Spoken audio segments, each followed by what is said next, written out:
Hello, legends and super legends. Eldred here. Welcome to Veloharmony. I wanted to go through a video today off of my queue. I've got a bunch of stuff that's been queuing up and I needed to get them knocked out. And the topic I want to talk about is training versus resting. Which makes you stronger? We all know, you get out there, you're riding, you put in the miles, you have an epic ride and you're all pumped. And there's a tendency the next day, I got to do more and this and that. That's all great, but keep in mind that when you ride or when you exercise, doesn't matter what sport it is, it's a stress on the body. So the key is to stress your body enough to get it to adapt, meaning get stronger so you can do more the next time. Well, the stress side, the exercise is one part, and then the rest or the recovery is another part. And there's a tendency for most of us to forget to rest. Okay, we're always wound up and ready to go again. Oh, you had a great ride on Saturday. Let's go do more on Sunday. You can do that. You can train in blocks, but you still got to give yourself enough time to recuperate and absorb that training. So when you rest is when you get stronger. You don't get stronger when you exercise. When you exercise, if you exercise the right way, meaning if you put enough stress on your body, you break down the muscle tissue. So the body then repairs that, and that's when you get stronger, when the body is repairing. So if you don't allow enough time for your rest cycle, you will not improve. You will always be average. The same thing I was talking to Psychonaut Bach in another video about. He wanted to do tempo all week. Same principle. Now the key is to stress yourself enough. Those stresses come in multiple ways. You guys see a lot of the rides that I do, especially the two-man rides that I do with Paul and sometimes, and the ride that I did for the Rafa Festive 500. You don't need to kill yourself to improve. But the stress can come from a long, steady ride, meaning long enough to stress your body, and then your body recovers from that stress to where you can go longer or faster. Because think about it this way.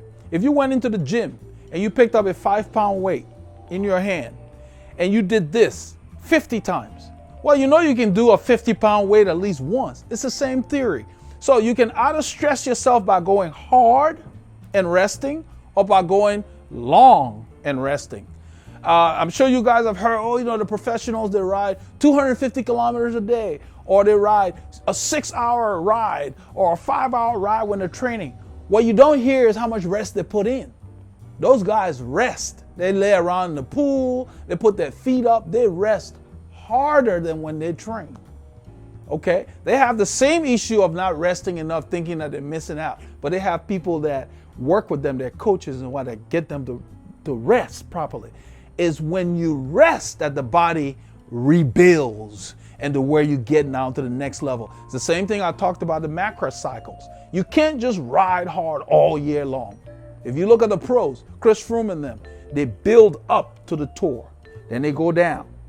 Then they build back up if they're going to do the Volta or whatever later in the season. That's why it's hard to win the Giro and the Tour, because you got to have enough time in between each peak for your body to rest and build back up, psychologically and physically. It's hard to stay at your peak for very long. Okay, the body needs to rest. It's the same thing. So remember, the next time you go out and you do an epic ride and you hammer the guys or whatever, and like my man Lactic Acid was saying that one time he was on his trainer and he was doing above 90% every day and he got tired of doing it. It could have been tired from psychological or tired physically because he probably didn't rest enough. It's the same thing. So you got to remember, training and doing the work is one part, but the resting is even more important if you want to improve. So you got to know. Now, resting doesn't mean don't ride your bike. So for example, if you ride 3 hours on Saturday with the boys, and let's say the first hour you warmed up, because usually I'll ride like 30 to 40 minutes and I hook up with a group and then ride, we hammer, then I warm down. So that's considered to be a hard ride.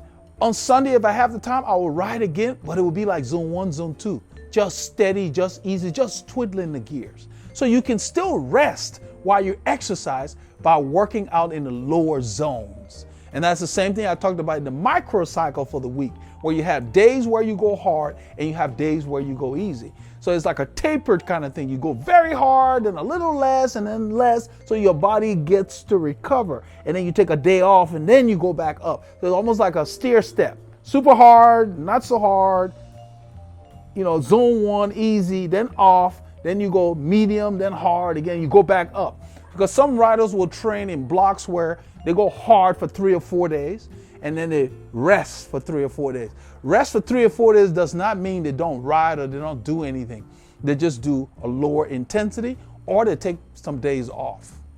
Okay, that's what I wanted to talk about. So just remember that you get stronger when you rest.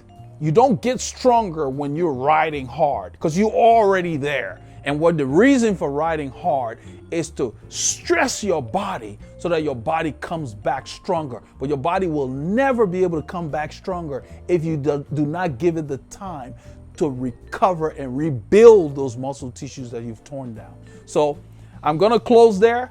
Keep the miles in your legs. And remember, ride hard, but rest even harder.